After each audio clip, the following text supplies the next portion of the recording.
성도 여러분 안녕하십니까? 하나님의 특별하신 은혜가 우리 가운데 함께 하셔서 오늘 이 시간이 말씀의 은혜를 나누는 귀한 시간이 되시기를 간절히 바랍니다. 오늘 우리가 함께 나눌 말씀은 사사기 7장 16절부터 있는 말씀입니다. 300명을 세 대로 나누어 각 손에 나팔과 빈 항아리를 들리고 항아리 안에는 횃불을 감추게 하고, 기드온의 군대의 주무기는 이처럼 나팔과 항아리와 횃불이었습니다. 어떤 사람은 이 세 가지에 대해서 이렇게 이야기합니다. 나팔을 불면 많은 사람들이, 300명이나 되는 사람이 나팔을 불면 원래는 한 부대에 1명 정도씩 나팔수가 있으니까 거의 300개 부대가 오는 것과 같은 소리를 냈다. 그렇게 말하는 사람도 있고요. 그 다음에 항아리는 당연히 횃불을 감추는 데 사용이 됐겠지만 그것과 더불어 항아리를 깨뜨리는 소리가 적군을 놀라게 하는 소리였다. 그렇게 말하기도 합니다. 그 다음에 횃불도 마찬가지로 모두가 다 횃불을 들었다는 이야기는 훨씬 더 많은 숫자가 공격해 오는 것처럼 보이게 했다. 그렇게 설명하기도 합니다.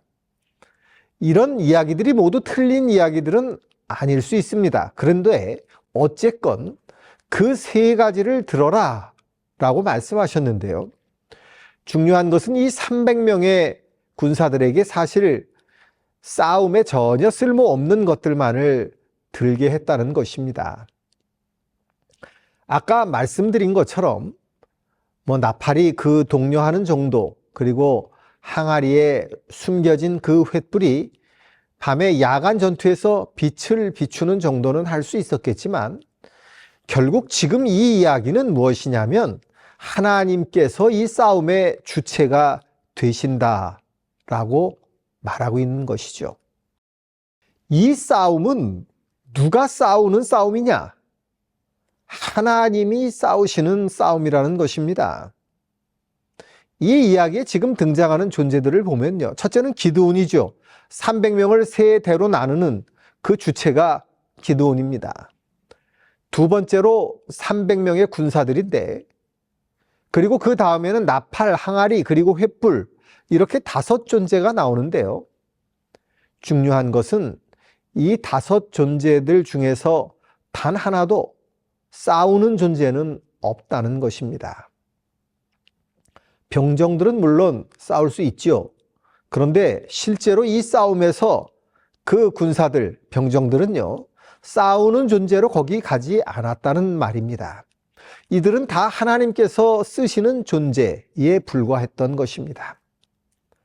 어쩌면 하나님께서는 그렇게 싸움에 쓸모없는 것들만 골라서 이 싸움을 싸우게 하셨는지, 그렇죠, 싸움에 쓸모없는, 능력 없는 존재만을 모아놓은 것입니다. 그리고 이 싸움이 시작됩니다. 여러분, 기드온이 이렇게 말합니다. 17절입니다. 너희는 나만 보고 내가 하는 대로 하되, 내가 그 진영 근처에 이르러 내가 하는 대로 너희도 그렇게 하라고 이야기합니다. 나와 나를 따르는 자가 다 나팔을 불거든 너희는 나팔을 불라고 말하고, 항아리를 깨트려서 불을 밝히면 너희도 그렇게 하라고 하고, 외치면 너희도 외치고 나를 따라해라, 이렇게 말하고 있는 것이죠. 여러분, 군호라는 말을 아시지요? 군인들이 서로 신호를 나누는 것을 이야기합니다. 그런데 기드온이 이제 이 300명을 셋으로 나누어서 100명, 100명, 그리고 100명, 이렇게 셋으로 나누어서 적군을 감쌌을 것입니다. 그 다음에 그들에게 한 말이 무엇이냐면 나를 따라하라고 하는 것입니다. 하나님의 백성들에게는 하나님이 지도자이시지 따로 지도자가 필요 없다고 말하는 사람들도 있습니다. 이게 무슨 얘기냐면 우리가 다 하나님 앞에서 똑같은 존재이기 때문에 누군가가 특별히 그 일을 할 필요가 없다고 말을 하는 사람들이 있다는 것이죠. 좀 극단적인 의미에서의 만인 제사장주의를 이야기합니다.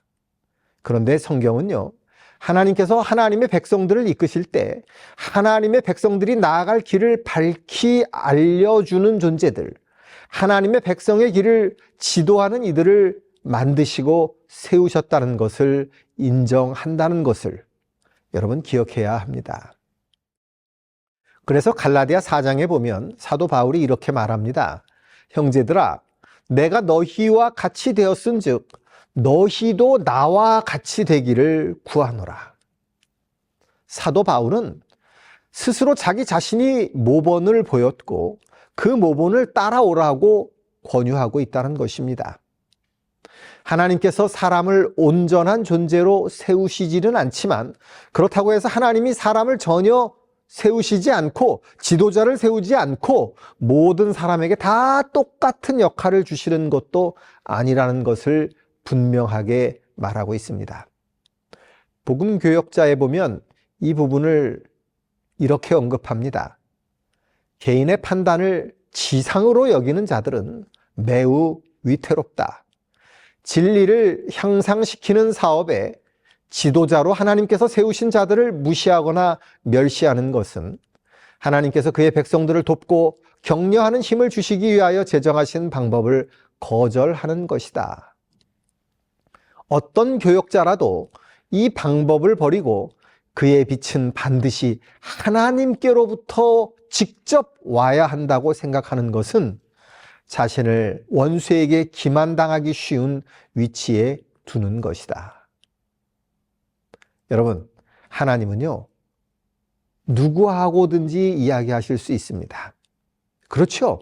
우리 중 누구에게도 말씀하실 수 있고 우리 중 누구에게도 하나님께서 직접적으로 계시를 주실 수 있지요. 우리는 그것을 인정합니다. 모든 사람을 하나님께서는 선택하셔서 그 사람을 세우시고 그 사람을 쓰실 수 있습니다. 그리고 하나님의 뜻을 직접 전하실 수도 있습니다.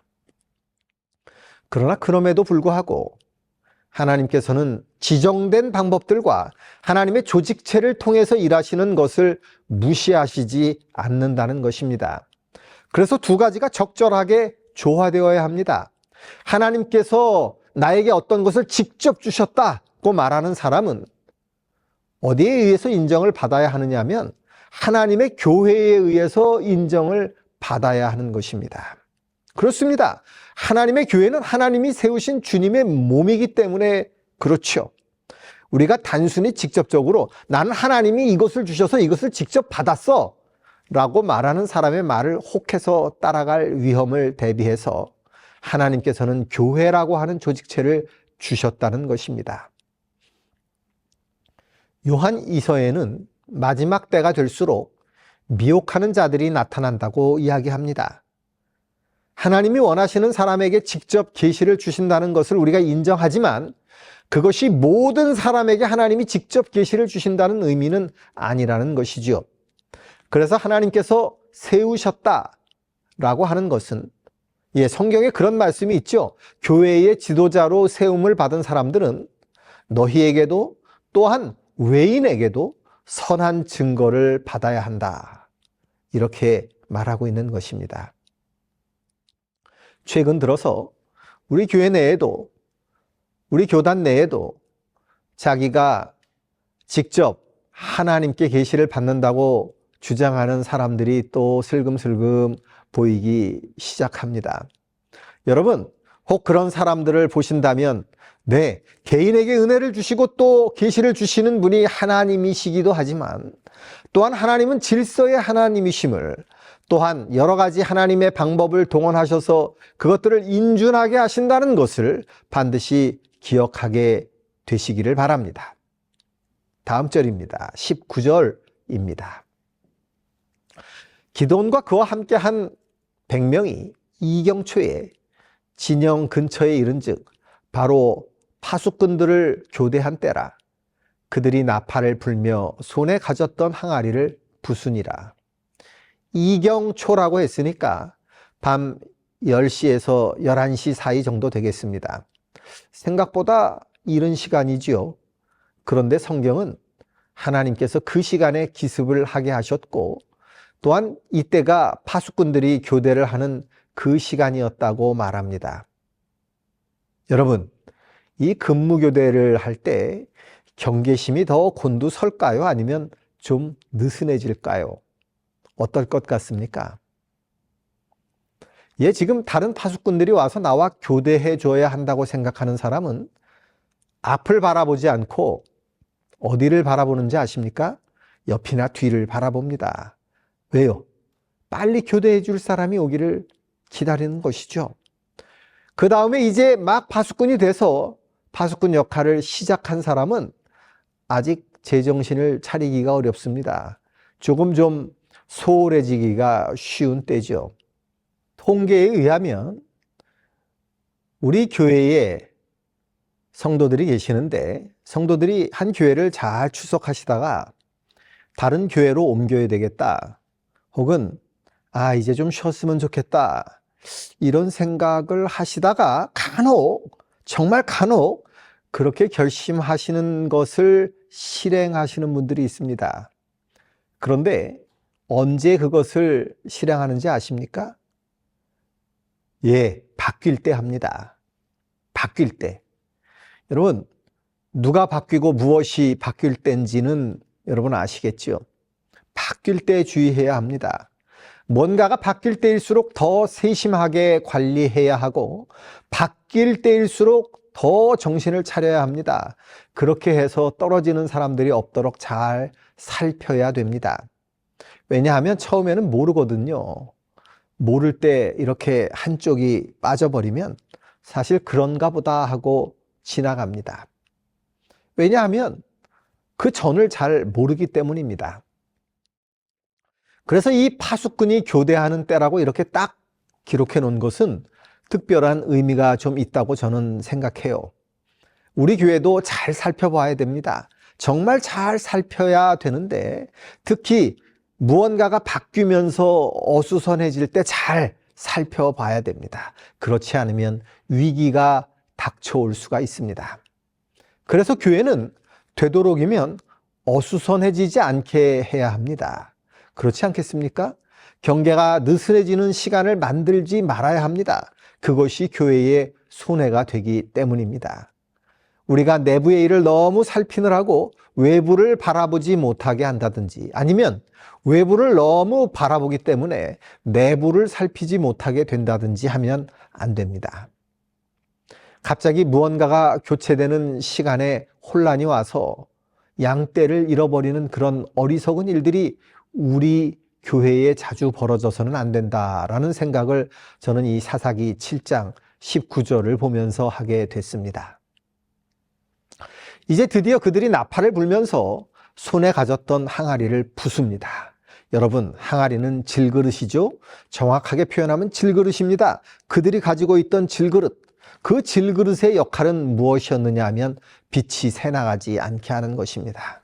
거꾸로 이야기하면 빛이 비춰지려면 그 항아리가, 그 질그릇이 깨져야 된다는 것입니다. 그렇지 않습니까? 여러분, 이 진흙 항아리가 뭘 상징한다고요? 우리 지난 시간에 이야기를 나누었죠. 사람들입니다. 성경이 그렇게 말하지 않습니까? 하나님은 토기장이요 너희는 그릇이다. 그런데 이 그릇이 전혀 깨질 생각을 안 하면 그 안에 있는 횃불은 비춰질 수가 없다는 것입니다. 무슨 얘기인지 여러분 다 이해하시리라고 생각합니다. 진흙 항아리가 깨져야 그 안에 있는 빛이 드러나 보입니다. 여러분, 기드온이 이때로부터 어떤 경험을 하게 되는지 여러분 그 뒤의 이야기를 아시지 않습니까? 그는 자기를 내세우지도 않았고 자기 전공을 강조하지도 않았습니다. 이 이야기는 우리가 다음 시간에 또 나누겠습니다. 어쨌든 기드온은 자기를 비우는 경험을 했고 자기를 깨뜨리는 경험을 했습니다. 이스라엘도 자기가 깨지는 경험을 했고 그 경험 덕분에 이 승리를 가져올 수가 있었다는 것이죠. 성도 여러분, 우리가 영적으로 이기는 경험, 그 경험을 하기 위해서는 한 가지 조건이 있는데 그것이 바로 우리가 깨져야 한다는 것입니다. 우리가 깨져야 우리 속에 있는 그 횃불, 그 빛이 드러나 보여진다는 것이죠. 그 빛은 하나님의 복음의 빛이기도 하고 그 빛은 하나님께서 우리에게 맡겨주신 말씀의 빛이기도 합니다. 그래서 이사야 45장에 말씀하기를 질그릇 조각 중 한 조각 같은 자, 네, 우리들을 이야기하는 것입니다. 질그릇 조각 같은 나. 그러나 그 조각이 깨어졌을 때 더 이상 그 질그릇이 보이는 것이 아닙니다. 질그릇 안에 있는 하나님의 빛이 보이게 되는 것입니다. 내가 깨지고 자기 자신이 하나님께 바쳐질 때만 이 일이 가능합니다. 하나님께서 우리에게 은혜를 주셔서 우리들의 마음이 하나님 앞에서, 그리고 우리의 자아가 우리 하나님 앞에서 깨지는 그런 경험들을 함께 하시는 우리 성도들이 되시기를 간절히 바랍니다. 이제 모두가 기드온을 따라서 나팔을 불고 항아리를 부수고 횃불을 들고 여호와와 기드온의 칼이다 이렇게 외칩니다. 이 전쟁이 누구의 전쟁이라고요? 하나님의 전쟁이라는 것입니다. 여러분, 우리의 싸움은 언제나 하나님의 싸움이라는 것을 잊어서는 안 됩니다. 내 싸움을 내가 하려고 하니까 힘이 듭니다. 내 싸움을 내가 하기 때문에 그 싸움에서 이기지 못하는 경우가 생깁니다. 그러나 우리가 하나님께 맡기면 하나님께서 그 싸움을 싸우십니다. 여러분, 그 싸움을 어떻게 하나님께 맡길 수 있을까요? 기드온의 용사들은 미디안 진영을 둘러쌌습니다. 아까 말씀드린 것처럼 둘러쌉니다. 그럼 둘러싼 다음에는 어떻게 해야 될까요? 전쟁을 하려면 좁혀가야 되죠. 싸움이라는 게 그렇지 않습니까? 도간에 든 쥐, 이런 이야기도 있습니다. 물론 이 둘러싼 군사들보다 그 안에 갇혔다고 이야기할 수 있는 그들의 연합군의 수가 너무 크긴 하지만 삥 둘러쌌습니다. 그 다음에는 어떻게 해야 됩니까? 진격을 해야죠. 돌격 앞으로를 해야 됩니다. 그런데 이 싸움은 그렇게 하는 싸움이 아니었어요. 21절입니다. 제자리에 서서. 여러분, 제자리에 서서입니다. 그러니까 이 싸움은 돌격 앞으로가 아니에요. 어디에서요? 자기 자리에 서서요. 21절에 보면 그들이 제자리에 섰다고 분명히 말합니다. 제자리에 서서 나팔을 붑니다. 그리고 횃불을 들고 함성을 지르고 소리를 냅니다. 여러분, 여리고성이 이스라엘 백성의 나팔 소리와 함께 무너졌는데 그때 그들이 여리고성으로 진격을 해서 그 성이 무너졌을까요? 아니죠. 그 자리에 서서 그들이 그 싸움을 하나님의 싸움이라는 것으로 인정했을 때 여리고성이 무너졌습니다. 여러분, 이 기드온의 이야기도 똑같습니다. 서 있다라는 말은 무슨 얘기냐면 앞서가지 않는다는 이야기입니다. 누구보다 앞서가지 않아요? 자기들을 지도하시는 하나님보다 앞서가지 않는다는 것입니다. 서 있다는 것은 하나님보다 먼저 달려나가지 않는다는 뜻입니다. 하나님께서 서 있으라고 한계를 정해주셨을 때 거기에 서 있었다는 이야기입니다. 나 혼자 먼저 움직이지 않았다는 것입니다. 사랑하는 성도 여러분, 하나님께서 우리의 싸움을 대신 싸워주실 때 우리에게 요구하시는 것이 돌격 앞으로가 아닙니다. 하나님께서는 우리에게 서 있으라고 말씀하십니다. 이 싸움의 이야기는 이스라엘 사람들은 납달리와 아셀과 온 므낫세에서부터 부름을 받고 이제 미디안을 추격하였더라, 이렇게 마무리됩니다. 전투는 끝났고 이제 미디안은 도망갑니다. 그리고 이제 그 미디안과 연합군은 패잔병들이 되었습니다. 그들을 추격하는 것은 이스라엘에게 맡겨졌습니다. 승리는 누가 취했을까요? 승리는 누가 하신 것입니까? 하나님이 하셨습니다. 그러나 패잔병들을 잡고 전리품을 취하는 일은 하나님의 백성들에게 맡겨졌습니다. 여러분, 하나님께서는 우리를 통해서 이 모든 것들을 마무리하기를 원하십니다. 왜 아까는 하나님이 다 하신다고 그래 놓고 갑자기 또 우리를 통해서 뭘 하라고 그러냐, 이렇게 말씀하시면 안 됩니다. 승리를 얻는 것은 하나님이 하시는 것이고 그 승리로부터 취하는 것은 누가 하는 거라고요? 우리가 하는 것입니다. 이것을 분명하게 기억하게 되시길 바랍니다. 여호수아 23장 10절에 보면 여호수아는 그의 마지막 설교에서 이렇게 말합니다. 너희 중에 한 사람이 1000명을 쫓으리니 이는 너희 하나님 여호와 그가 너희에게 말씀하신 것 같이 너희를 위해 싸우심이라. 이런 놀라운 싸움은 우리 가운데서도 늘 일어납니다. 여러분, 하나님이 이루신 그 승리, 그리고 그 모든 것을 취하는 영광을 우리에게 주셨음을 하나님께 감사하시기를 간절히 바랍니다. 하나님께서는 역사를 통해서도 많은 영적인 싸움에서 승리를 가져오신 것을 우리는 잘 알고 있습니다. 대표적인 예가 누구냐 하면 마틴 루터입니다. 우리가 잘 아는 것처럼 루터는 면죄부를 판매하는 것에 반대하는 입장이었습니다. 그럼에도 불구하고 테첼이라고 하는 사람이 독일에 와서 그 면죄부를 팝니다. 면죄부라는 것이 아시는 바와 같이 돈을 내고 면죄부를 사면 죄가 용서를 받는데, 과거에 지은 죄를 용서받는 면죄부도 있고 미래에 지은 죄를, 지을 죄죠. 지을 죄를 용서받는 면죄부도 있습니다. 루터는 이런 면죄부를 파는 것은 하나님의 주권에 대한 모독이라고 생각을 했죠. 그래서 그는 이에 반대하는 95개조의 논제를 작성하고 이것을 도대체 언제 붙여놓을까 하고 고민을 하고 있었습니다. 여러분, 언제 붙이는 게 효과적일까요? 사람이 조금 모이는 날일까요? 많이 모이는 날일까요? 당연히 많이 모이는 날이죠. 그래서 사람이 많이 모이는 날 이걸 붙이기로 결정을 합니다. 언제 사람들이 많이 모였을까요?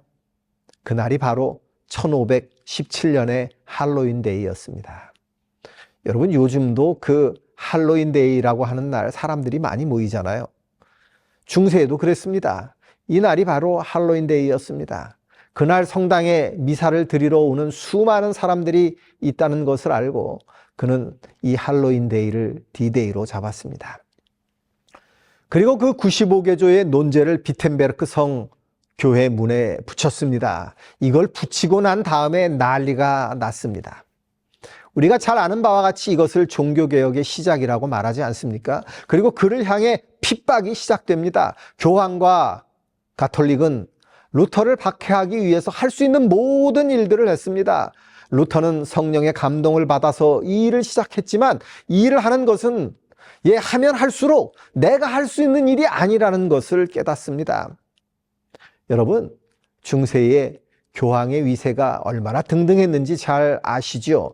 황제들을 그 발 아래 무릎 꿇리고 정말 모든 사람들을 자기 손바닥 안에 놓고 흔들 수 있는 권세가 있는 사람이 바로 교황이었습니다. 그 자리에 한 명이 서서 무엇을 할 수 있었을까요? 마치 13만 5천 명 앞에 혼자 서 있는 기드온, 아니죠. 기드온은 주변에 300명이라도 있었죠. 그것보다 더 큰 중압감이 아마 루터에게 다가왔을 것입니다. 스위스의 역사학자이고 목사인 장 앙리 메르도비네라고 하는 사람이 있습니다. 이 사람이 책을 썼는데 이 책의 이름이 바로 루터의 생애입니다. 이 루터의 생애는 굉장히 유명한 책이고 루터에 대해서는 거의 전기처럼 사용이 됩니다. 그런데 그 책에 보면 가톨릭의 위협에 대해 이렇게 묘사하고 있습니다. 교황의 사절들은, 이것은 이제 저자가 쓴 것이 아니라 인용한 것입니다. 교황의 사절들은 그는 이단자이다. 그와 같이 무서운 이단자를 잠시라도 살려두는 것은 교회에 대한 큰 반역이다. 그를 죽일 교수대를 세우자. 우리는 독일 전국에서 그의 인권을 박탈하고 그를 추방하고 저주하며 그에게 동조한 모든 사람들을 파문할 수 있는 권한이 있다라고 주장했습니다. 여러분, 얼마나 무서운 이야기입니까? 당시 이 가톨릭 교회의 위세는 이런 일들을 하고도 남는 엄청난 것이었죠. 그런데 각 시대의 대쟁투는 이렇게 설명합니다. 그러나 그는 완전히 실망하도록 버려지지 아니하였다. 그는 사람의 도움이 끊어졌을 때 하나님만을 앙망하였다. 그리하여 그는 전능하신 하나님의 손을 붙들 때에 절대로 안전하다는 것을 배웠다. 아마 루터는 그때 기드온이 느꼈던 그런 두려움을 느꼈을 것입니다. 적은 너무나 많고 나는 너무나 적은, 내가 혼자 나가서는 절대 이길 수 없는 것 같은 그런 느낌, 그런 인상을 적들을 바라보면서 갖게 되었을 것입니다. 이때 즈음에서 신성 로마 제국의 새로운 황제인 칼 5세가 등극하게 됩니다. 여러분, 이 사람은 굉장한 사람입니다. 지금의 독일과 스위스, 오스트리아, 그 다음에 이탈리아의 북부 지방, 그리고 스페인 전체의 왕이었습니다. 이 사람이 이제 새롭게 황제에 등극을 하게 됐는데, 이 사람이 황제에 등극하자마자 로마 가톨릭의 사자들과 교황의 대사가 황제에게 와서 독일에서 종교개혁 사업을 반대하는 입장에 서달라고 이야기합니다. 그런데 또 반대 측면에서는 선거권, 즉 황제를 형식적으로나마 선출할 수 있는 선거권을 가진 선제우들이 루터의 입장을 들어보라고 권하게 됩니다.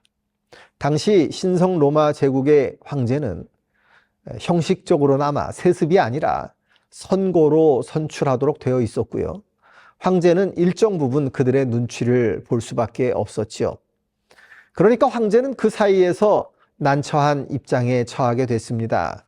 그래서 황제가 이런 난처함을 피하기 위해서 의회를 열기로 결정을 합니다. 사람들을 불러 모아서 회의에서 결정을 하자고 하는 것이죠. 그래서 열린 의회가 바로 워름스 회의라고 하는 것입니다. 워름스는 어디냐 하면 지금 독일의 남서쪽에 있는 프랑크푸르트에서 조금 밑에 있는 그런 소도시입니다. 이 워름스에서 회의를 여는데 이 칼 5세가 루터를 데리고 오라고 선제우들에게 지시를 합니다. 내가 그를 보호하겠다라고 보증해주고 그 다음에 토론을 허락하겠다고 말합니다. 그래서 루터는 이제 황제 앞에 나가기로 결심을 합니다. 그때 루터는 건강이 아주 안 좋았다고 기록되어 있습니다. 그런데 루터는 그럼에도 불구하고 그 자기를 보호해주는 선제우에게 이렇게 편지합니다. 만일 내가 건강한 상태로 워름스에 갈 수 없다면 나는 앓고 있는 그대로 운반대에 갈 것입니다. 왜냐하면 나는 황제께서 나를 부르는 것이 하나님께서 친히 부르시는 것이라고 믿어 의심치 않기 때문입니다. 만일 그들이 내게 대하여 폭력을 쓰기를 원한다면 또한 그렇게 할 가능성이 매우 많을지라도 나는 그 문제를 주님의 손에 맡기고 있습니다. 여러분, 이때 이미 교황권은 자기가 보호해 주겠다고 약속을 하고도 후스와 제롬을 화형시켰던 전력이 있었습니다. 이단에게는 약속을 지킬 필요가 없다고 선언하면서 그렇게 했죠. 그런데 루터도 지금 이단의 혐의를 받고 있었기 때문에 루터도 그렇게 될 수 있는 가능성이 많았습니다. 그럼에도 불구하고 루터는 가겠다고 말합니다. 새 젊은이들을 타오르는 풀무불 속에서 지켜주신 하나님께서는 지금도 살아계셔서 통치하십니다. 그분께서 나를 구원해 주시지 않을지라도 나의 생명은 별반 중요하지 않습니다. 다만 복음이 악한 자들의 조롱을 받지 않도록 보호하고 복음을 위하여 우리의 피를 흘립시다. 겁을 내면 그들이 반드시 승리하기 때문입니다. 모든 사람들의 구원을 위하여 내가 사는 것이 좋으냐 죽는 것이 좋으냐 하는 문제를 결정하는 것은 내가 아닙니다. 선후 전하께서는 내가 도망하는 일과 믿음을 취소하는 일 이외에는 나에게서 어떤 것이든지 기대해도 좋습니다. 나는 도망할 수 없으며 믿음을 취소할 수는 더욱 없습니다. 루터는 이렇게 자기의 믿음을 고백합니다. 이때 보름스에는 누가 왔느냐 하면 지롤라모 알레한드로라고 하는 사람이 오게 되었는데 그는 교황의 대사로 독일에 파견된 사람입니다. 나중에 추기경이 되죠. 이 사람이 이제 루터가 이쪽으로 온다는 것을 듣고는 생각합니다. 루터가 와서 그 많은 워름스에 있는 사람들에게 설교를 하면 우리들이 질 것 같다. 그러니까 오지 못하게 하는 것이 더 좋겠다고 생각을 하고요. 칼 5세에게 가서 루터를 오지 못하게 해달라고 이야기합니다. 그때 그는 교황이 루터를 파문한다고 하는 파문조서를 가지고 갑니다. 그러니까 황제도 그 파문조서를 보면서 루터를 이곳에 오지 못하게 해야 된다는 교황 대사의 말을 들어야 되겠다고 생각을 하게 되죠. 그래서 루터가 신앙의 취소를 원하지 않는다면 워름스 회의에 오지 말라고 번복하는 명령을 내립니다. 알레한드로는 거기에 만족하지 않고 루터를 정죄하기 위해서 온갖 수를 다 씁니다. 그리고 루터는 이 교회와 국가와 또 모든 국민들에게 정말 원수와 같은 존재라고 말하면서 그 의회의 첫 번째 날에 이렇게 반응합니다. 여러분, 이것이 루터에게 가해진 그 위협이라는 것을 생각하시면서 한번 들어보시기 바랍니다. 루터의 오류에는 10만 명의 이단을 화형시킬 만한 재료가 넉넉히 있다. 여러분, 몇 명을요? 10만 명을 화형시킬 만한 재료가 넉넉히 있다고요. 그러면서 이렇게 계속합니다. 루터당이란 무엇인가? 오만한 교사들, 타락한 신부들, 방탕한 승려들, 무지한 변호자들, 부패한 귀족들, 잘못 지도되어 비뚤어진 일반 백성들의 집단이다. 그러나 가톨릭은 수와 능력과 권력 면에서 그들보다 얼마나 우세한가. 여러분, 우리는 수와 세상의 능력과 세상의 권력을 두려워하면서 하나님의 뜻을 가지고 제대로 설 수 없다는 것을 압니다. 기드온도 그랬고요. 루터도 그랬습니다. 수를 두려워했다면 그는 위대한 분 앞에 결코 설 수 없었을 것입니다. 이 유명한 의회에서 만장일치로 결의하여 무지한 자를 계몽하고 교만한 자를 경고하고 요동하는 자를 안정시키고 약한 자에게 힘을 줄 것이다. 여러분, 이 말이 무슨 얘기냐 하면 결국 여기 루터가 오게 된다면 그를 잡아 죽여야 한다고 하는 말이죠. 이제 이 회의에서는 큰 싸움이 벌어집니다. 개혁파 제후들과 가톨릭파 제후들 간의 싸움이 벌어집니다. 그리고 개혁파 제후들이 황제에게 와서 말합니다. 루터에게 와서 말할 수 있는 기회를 줍시다. 그 다음에 우리가 판단합시다. 고 진언을 했고 마침내 황제가 또 거기에 동의하게 됩니다. 그래서 루터에게 통행권을 줘서 보름 동안 그의 안전을 보장하게 됩니다. 그 통행권을 받고 루터는 이제 위텐베르크로부터 보름스로 가게 됩니다. 많은 루터의 친구들이 루터에게 와서 가지 말라고 말리죠. 왜냐하면 그런 것들을 믿고 갔다가 이미 화형을 당한 사람들이 있었기 때문입니다. 그때 가지 말라고 하는 사람들에게 루터는 이렇게 말하죠. 그들이 바라는 것은 내가 워름스에 가는 것이 아니라 나의 정죄와 나의 죽음이다. 그러나 그것은 문제가 되지 않는다. 나를 위하여 기도하지 말고 하나님의 말씀을 위하여 기도하라. 그리스도께서는 당신의 성령을 내게 주셔서 그 오류의 사자들을 이기게 하실 것이다. 나는 나의 일생을 통하여 그들을 멸시한다. 나는 죽음으로써 그들에게 승리할 것이다. 그들은 워름스에서 내게 신앙의 취소를 강요하기 위하여 광분하고 있다. 나의 취소는 다음과 같을 것이다. 나는 전에 교황을 그리스도의 대리자라고 말했지만 이제부터 나는 교황을 우리 주님의 대적이요 마귀의 사도라고 주장한다. 이제 루터는 비텐베르크를 떠나서 의회가 열리는 보름스로 가게 됩니다.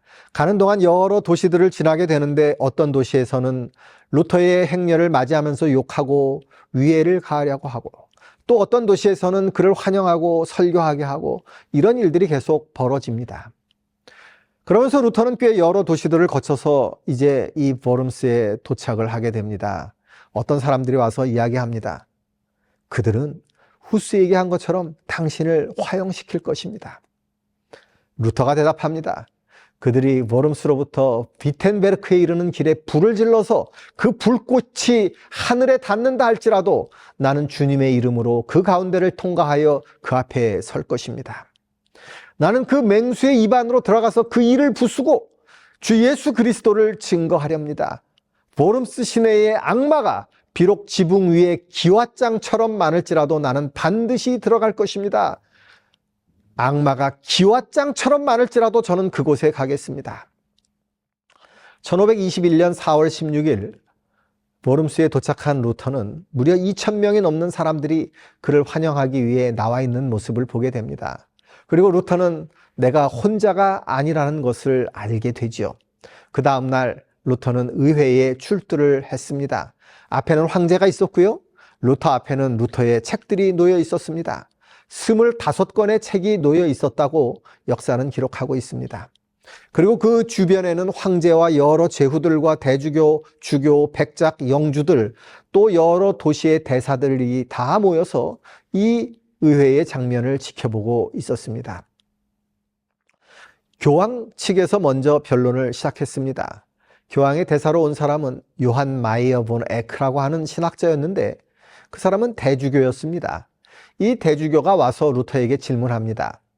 첫째, 이 책들은 당신이 쓴 책이 맞는가? 둘째, 이 책에 쓴 내용과 사상을 그대로 견지할 것인가?